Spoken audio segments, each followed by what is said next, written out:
দুনিয়া তৃপ্ত করে না, দুনিয়ায় তৃপ্তি মিলে না বন্ধু। এটা তৃপ্তের জায়গা নয়, এটা তৃপ্ত হওয়ার জায়গা নয় বন্ধু। আল্লাহ তাআলা কোরআনে ওয়াদা দিছে, বান্দা জান্নাতে আইসো, তোমার আমি তৃপ্ত করে দেব, সুখে ভরে দেব। মা তাশতাহি আনফুসুকুম, যা দিল চাইবে বান্দা আমি সব দেব। তোমার চাওয়া শেষ হইলে ওয়ালাদাইনা মাজিদ, আমার কাছে আরো অগণিত আছে কোটি কোটি নিয়ামত, যেগুলো তুমি নামও জানো না, চিনো না বান্দা। তুমি চাও নাই, আমি আল্লাহ নিজের থেকে আরো কোটি কোটি দেব।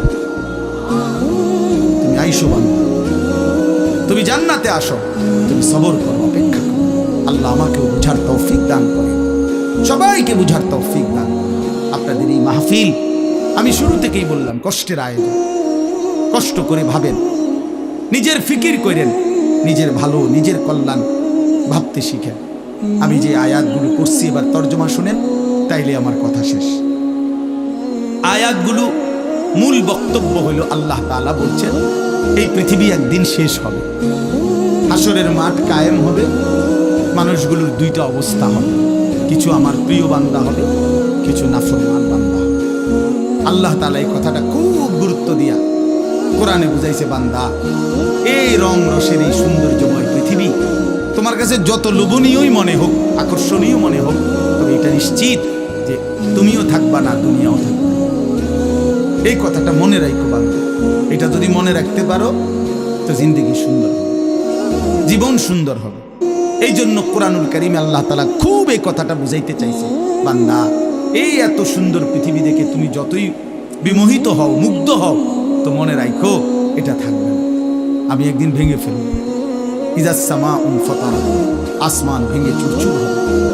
বা ইদাল কাওয়াকিবুন তাসারাত, তারকারাজি খসে খসে পড়বে, পাহাড়গুলো উঠতে থাকবে তুলার মতো। ওয়া তাকুনুল জিবালু কাল ইহনিল মানফুশ ওয়া বুসাতিল জিবালু বাসসা, পাহাড়গুলো তুলার মতো উঠতে থাকবে, সাগর নদীর পানিগুলো টকবক করে উতরাইতে থাকবে। মা তার কোলের বাচ্চাকে ছুঁড়ে ফেলে দিবে, গর্ভবতী নারীর বাচ্চা নিজে নিজে বের হয়ে যাবে, সব মানুষ পাগলের মতো মাতালের মতো হয়ে যাবে। ইসরাফিল ফু দিবে, জমিনের মধ্যে ভূমিকম্প শুরু হবে, বিকট শব্দে আওয়াজ হবে। আল কারিআতু মাল কারিআত। আল্লাহ তাআলা এই কথাগুলো বহুভাবে বহু আয়াতে বুঝাইতে চাইছেন, বুঝাইয়া বলছেন, বান্দা একদিন তুমিও শেষ হবা, আমার এই সৃষ্টি জগৎ শেষ হবে, হাসরের মাঠ কায়েম। তো এখানেও আল্লাহ তাআলা বলছেন, কাল্লা ইদা দুক্কাতিল আরদু দাক্কান দাক্কা, সাবধান বান্দা, মনে রেখো এই জমিন একদিন চূর্ণ বিচূর্ণ হয়ে যাবে। কি হবে বলেন না? ওইখানে একটা কথা আছে, লম্বা কথা, অতুহিব্বুনাল মালা হুব্বান জাম্মা। আল্লাহ তাআলা বলেন, বান্দা দুনিয়ার মাল আর সম্পদের ভালোবাসাটাকেই তোমরা খুব গভীরভাবে দিলের মধ্যে বসায় লাইলা।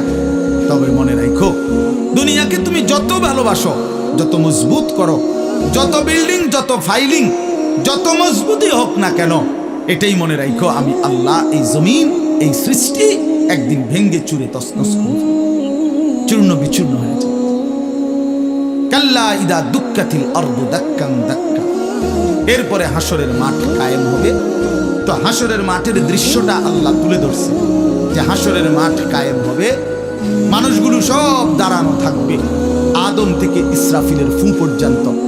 এই দাঁড়ানো অবস্থায় আল্লাহ তাআলা বলতেছেন, ওয়াজা রাব্বুক, আল্লাহ তাআলা মহান আল্লাহ পাক, তিনি তার শান অনুপাতে হাসরের ময়দানে উপস্থিত হবেন।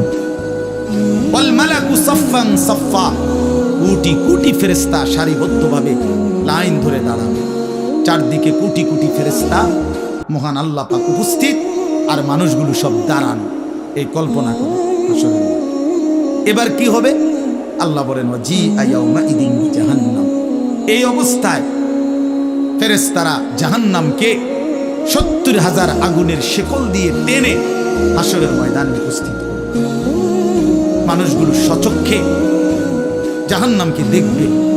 জাহান্নাম একটা বিকট তারা আগুনের গর্জন, তীব্র আগুনের যখন একটা গর্জন উঠবে, আল্লাহর কসম নবী বলছে, পুরা হাসরবাসী তখন চিৎকার দিয়া বলবে, ইয়া রাব্বি নাফসি নাফসি, আয় মাওলা আমাকে বাঁচাও। এই প্রথম হাসরবাসী কথা বলবে, তাফসিরে আছে, হাদিসে। মানে প্রথম চুপচাপ দাঁড়ায় থাকবে, কিন্তু জাহান্নামকে যখন দেখবে, জাহান্নামের চিৎকার যখন শুনবে, তখন পুরা হাসরের ময়দানে চিৎকার উঠবে, ইয়া রাব্বি নাফসি নাফসি, আল্লাহ আমাকে বাঁচা।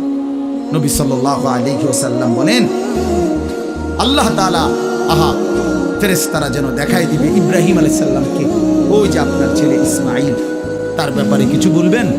ইব্রাহিম আলাইহিস সালাম বলবেন, ইয়া রাব্বি নাফসি নাফসি, এই মাওলা আমাকে বাঁচান, আমাকে। ওর বিষয়টাও দেখ। ইয়াকুব আলাইহিস সালাম, ওনার ছেলে ইউসুফ আলাইহিস সালাম, এটা সেই ছেলে 40টা বছর দুনিয়াতে যার জন্য উনি কাঁদছিলেন।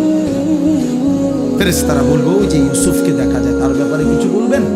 ইয়াকুব আলাইহিস সালাম বলবেন, ইয়া রাব্বি নাফসি নাফসি, এই মাওলা আমারে বাঁচান, আমার। ওটাও বুঝো। ওয়াজিআ ইয়াউমাইযিন বিজাহান্নাম, জাহান্নামকে হাসরের ময়দানে আনা হবে বন্ধু। বিষয়টারে তুমি আমি খামখেয়ালি মনে করো না বাপ।